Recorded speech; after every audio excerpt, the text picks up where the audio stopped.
Isang maulang tanghali sa inyo mga ka-abroad, mga kaigs-abroad. October 28 at talaga namang mainit kanina. Ngayon ay bigla na lang umulan. Yan ang laging kaganapan dito sa ating probinsya ng Camarines Sur, Ragay. Unpredictable masyado ang mga panahon ngayon. Kaya kung ikaw ay magsasampay ng damit, magpapatuyo ng palay, ay ipagpaliban na muna. Dahil kahit napakainit sa umaga hanggang tanghali, pagdating ng parting pahapon ay bigla na lang lumalantak ang malakas na ulan. Ayan. Pero bagamat malakas ang ulan, yun naman ay tutuwa dahil yan ay pabor sa ating mga tanim na mga gulay. Ang sarap ng tulog ni Alexa, oh. Sinasamantala ang lamig ng panahon.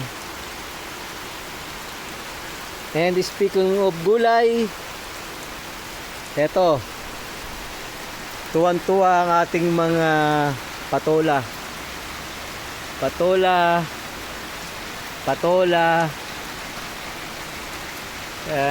Ampalaya, at mayroon ding paparating na upo. Yan, lumalaki na yung upo dun katabi ng ampalaya. At ito, mataba na rin yung isang puno ng upo. Ayan. At yung ating nilalagyan ng pagapangan doon, mga sitaw. Naku, ang gaganda na. Ang gaganda na. Malapit na natin matapos yun, mga ka-abroad, mga kaigs-abroad. And yung ating mulberry, bagamat may dalawang hindi pinalad na mabuhay, ay ang gaganda naman ng mga nabuhay na, yung may mga dahon na, gaganda. Dire-diretso na siguro yan, wag lamang magagalaw.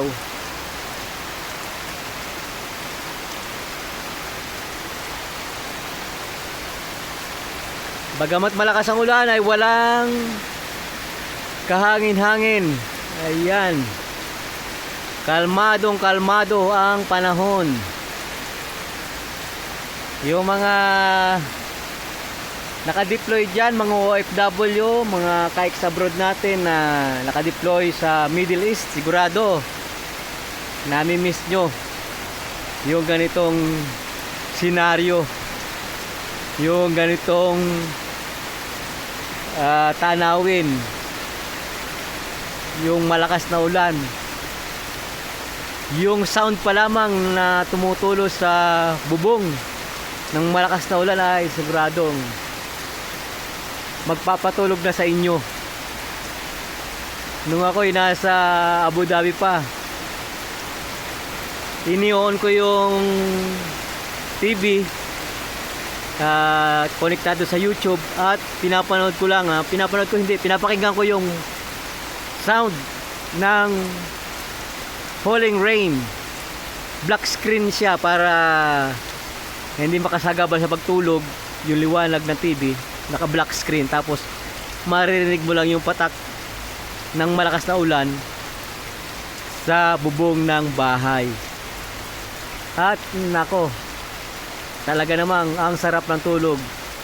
Imaginin mo lang na ikaw ay andirito sa Pilipinas, andirito sa sarili mong bayan, ay siguradong within 15 minutes or 10 minutes siguro ay hindi mo na mamalayan ang sarap na ng iyong paghihilik. Ayan, mga ka-abroad, mga ka-ex-abroad.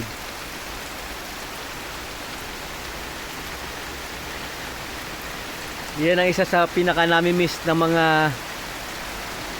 ating mga ka-abroad, mga ka-ex-abroad sa Middle East. Sigurado ako dahil ranas ko yan nung tayo ay nasa Middle East pa. Bali, nag-serve tayo sa Middle East sa loob ng more or less 19 years. More than 16 years tayo sa Abu Dhabi and more than 2 years tayo sa Saudi Arabia.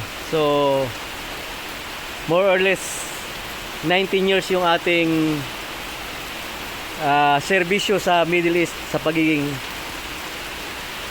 bayani ng Pilipinas.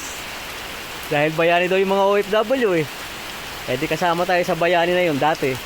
Pero ngayon, ang mga ex-abroad na bayani, ang nangyayari bayae sila. Kung hindi sila nakapag-impok, kung hindi sila nakapag-subi, kung hindi sila nakapag-save during their working days, bayae sila. Yan ang nangyayari. Wala kang maaasahan kung hindi ka nakapag-tabi nung ikaw ay may trabaho pa bilang OFW. Kaya sana maging aral sa inyo na mag-save hanggang kaya pa. Tayo naman ay pinalad na makapag save kahit pa paano nung tayo ay may maganda pang trabaho. So ayan ang ating pinaghirapan at abot tanaw ang ating pinaghirapan at hindi naman tayo nagsisisi na tayo ay matagal na nawalay sa Pilipinas sa ating mga mahal sa buhay, sapagkat may pinatunguhan naman, may pinuntahan naman yung ating pagtitiis, pagsisakripisyo na yon. So muli mga ka-abroad, mga ka-ex-abroad, magandang isang maulang tanghali sa inyong lahat at sana ay pagpalain tayong lagi ng Poong May Kapal. Bye bye and thank you sa panonood.